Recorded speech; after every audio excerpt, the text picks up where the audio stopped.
वही नहीं, देश के डिफेंस मिनिस्टर भी वहीं से आते हैं। बताओ क्या मिला एमएसपी धान का?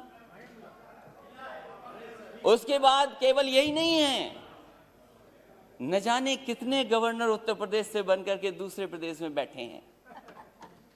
क्या वो गवर्नर साहब अपने गांव में जाकर के नहीं पूछते, जिले में नहीं जानकारी करते कि एमएसपी मिल रहा है कि नहीं मिल रहा उनको धान को? और मैं सभापति महोदय आपसे कहना चाहता हूं, ये भारतीय जनता पार्टी का नारा था कि हम किसानों की आय दोगुनी कर देंगे, और राष्ट्रपति महोदय के भाषण में भी लिखा है कि मेरी सरकार आज न सिर्फ एमएसपी पर रिकॉर्ड मात्रा में खरीद कर रही है, बल्कि खरीद केंद्रों की संख्या भी बढ़ा रही है। कहां खरीद केंद्र बने थे उत्तर प्रदेश में? मुझे खुशी है सरकार इन प्रयासों को, हमारे किसान अपने परिश्रम से और बढ़ा रहे हैं, और खाद्यान्न रिकॉर्ड, जहां पर से राष्ट्रपति आते हो, प्रधानमंत्री आते हो, डिफेंस मिनिस्टर आते हो, गवर्नर आते हो, सरकार बनवाई हो, उस प्रदेश में एमएसपी नहीं मिल रही। और क्या व्यवहार रहा है आपके, क्या व्यवहार रहा किसान, क्या व्यवहार है आपका, क्या व्यवहार रहा किसानों का? अब भारत के इतिहास में अवसर आएगा तो बताइएगा, भारत के इतिहास तो बताइएगा, प्लीज तब बताइएगा। भारत के इतिहास में ऐसा व्यवहार किसानों के साथ कभी नहीं हुआ हुआ सभापति महोदय। क्या क्या नहीं कहा गया किसान लोगों को, क्या नहीं कहा गया, अपमानित किया गया, और वो दिल्ली आकर के अपनी बात ना कर दें। प्लीज माननीय मंत्री जी कुछ कहना चाहते हैं जी। सर, मुझे एक बहुत विनम्र आग्रह करना है आपके विचारार्थ। राष्ट्रपति जी के अभिभाषण पर धन्यवाद का एक चर्चा चल रही है सर। राष्ट्रपति जी की एक परंपरा होती है, प्रधानमंत्री गवर्नर सबके लिए कह रहे हैं, लेकिन राष्ट्रपति जी के जिले में एमएसपी मिला कि नहीं मिला, ये एक बार आप परंपरा को देख लें। इस तरह का संदर्भ मेरे 20 साल के संसदीय अनुभव में नहीं होता है। जी जी, वो भी मुख्यमंत्री रहे। आपने इंगित किया है, देख लेंगे। नहीं, मैं सभापति महोदय, अगर मंत्री जी ने ये बात, राष्ट्रपति का संदर्भ नहीं ले सकते हैं। सभापति महोदय, अगर ये सभापति महोदय अगर ये कोई संदर्भ में नहीं आए, लेकिन कम से कम हम जाने तो सही। ओके ओके, देख लेंगे, ओके ओके, देख लेंगे लिखा है। और प्लीज कंटिन्यू सर। राष्ट्रपति that's all I have to say. स्वागत है, प्लीज बगल की स्वागत है, बैठ जाइए। वो मुख्यमंत्री रहे हैं, वो भी जानते हैं, मुख्यमंत्री रहे उत्तर प्रदेश के जी। ऐसा व्यवहार किसानों के साथ कभी नहीं हुआ, और कितना अपमानित किया गया उनको, क्या क्या कह करके नहीं बुलाया गया उनको। और ये जो तीनों कानून है वो केवल इतना चाहते हैं, जब ये सरकार कह रही हम किसानों के लिए कानून बना करके लाएं, अगर किसान उन कानून को नहीं स्वीकार कर रही है तो सरकार क्यों नहीं कानूनों को वापस लेती है? जिनके लिए ये कानून बना है, जिनके लिए कानून बना है, वो कानून नहीं चाहते हैं, तो सरकार को आखिरकार कौन रोक रहा है? और क्या ये आरोप ठीक नहीं है कि कॉर्पोरेट घराने को लिए आपने कारपेट बिछा करके इन कानूनों को लाने का काम किया? आपने, आप जनता से चुन करके आते हैं, जनप्रतिनिधि बन रहे हैं, लेकिन लगता यहां पर है सदन में बैठ करके आप धन प्रतिनिधि बन करके आए हैं।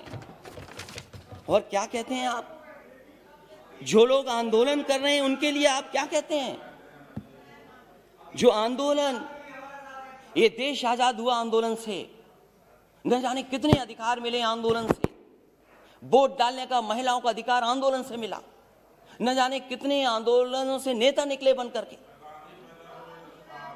राष्ट्रपिता महात्मा गांधी देश के बने क्योंकि आंदोलन लड़े, आंदोलन में खड़े हुए, न केवल अफ्रीका, दुनिया, बल्कि भारत जैसे देश को आजादी दिलाई उन्होंने। उस आंदोलन के बारे में क्या कहा जा रहा है कि आंदोलन जीवी हैं। मैं उनको क्या कहूं, मैं उन लोगों को क्या कहूं जो लगातार चंदा लेने निकल जाते हैं? क्या वो चंदा जीवित संगठन के लोग नहीं हैं? अगर वो हो सकते हैं जिनको आप आंदोलन जीवी बोल रहे हैं, तो आप भी तो चंदा लेने के लिए निकल पड़ते हैं, जब कहीं तब निकल जाते हैं आप। क्या आप चंदा जीवी नहीं है? और फिर आप कहते हो कि मंडी मॉडर्नाइज करेंगे, मंडी मॉडर्नाइज करेंगे, मंडी मॉडर्नाइज। अब बोलते रहिए आप। मैं सभापति महोदय मैं कहना चाहता हूं, मैंने पढ़ा कि हम मंडी को मॉडर्नाइज करेंगे, इंफ्रास्ट्रक्चर बनाएंगे। देश में सबसे बेहतरीन अगर एक्सप्रेस वे कहीं बना तो उत्तर प्रदेश में समाजवादी सरकार ने बनाया। और मैंने हमेशा कहा ये शहरों को जोड़ने के साथ साथ गांव को जोड़ता है। जहां शहरों की अर्थव्यवस्था को बेहतर करेगा वहीं गांव की अर्थव्यवस्था को भी बेहतर बनाएगा। इसलिए उसके आसपास मैंने मंडियां बनाई। मैंने आलू की मंडी बनाई कन्नौज, फर्रुखाबाद, कानपुर देहात के आसपास के लोगों के लिए। एक मैनपुरी, इटावा और आसपास के लोगों के लिए अनाज की मंडी बनाई।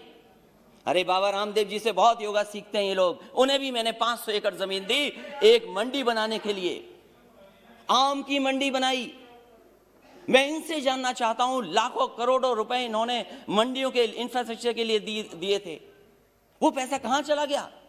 जितनी ईंट लगाई थी समाजवादी सरकार में उससे आगे मंडियां नहीं बढ़ पाई, वहीं का वहीं काम रुका हुआ है। और फिर अभी प्रधानमंत्री जी गए थे। हमारा प्रदेश तो बहुत अच्छा प्रदेश है। अगर बड़ी चीज दिल्ली से बिके तो हमारे मुख्यमंत्री छोटी चीजें बेच देते हैं। समाजवादी सरकार में बना समाजवादी पूर्वांचल एक्सप्रेसवे जो बलिया गाजीपुर को जोड़ता है और आगे बिहार से लेकर के आगे लोगों को मदद करेगा। अलाइनमेंट समाजवादी सरकार का, लैंड एक्विजिशन समाजवादी सरकार की, और जो व्यवस्था दी थी मंडियों के लिए। मैं जानना चाहता हूं कि आखिरकार मंडियां क्यों नहीं बन रही उसके किनारे? क्यों नहीं मंडियां बन रही? और जहां तक मंडियां क्यों नहीं बन रही? गाजीपुर में मंडी बननी थी, आजमगढ़ में मंडी बननी थी, सुल्तानपुर मंडी बननी थी। और जहां तक अपराध की बात कर रहे हैं सभापति महोदय, देश का पहला मुख्यमंत्री होगा जिसने अपने मुकदमे वापस ले लिए। मुझे बताए कोई मुख्यमंत्री जिसने वापस लिया हो मुकदमे अपने। और फिर अपराध की बात कर रहे हो, ठोको नीति चल रही है, जिसको चाहो उसको ठोक दो। और कानून व्यवस्था की बात करोगे, महिलाओं की बात करोगे।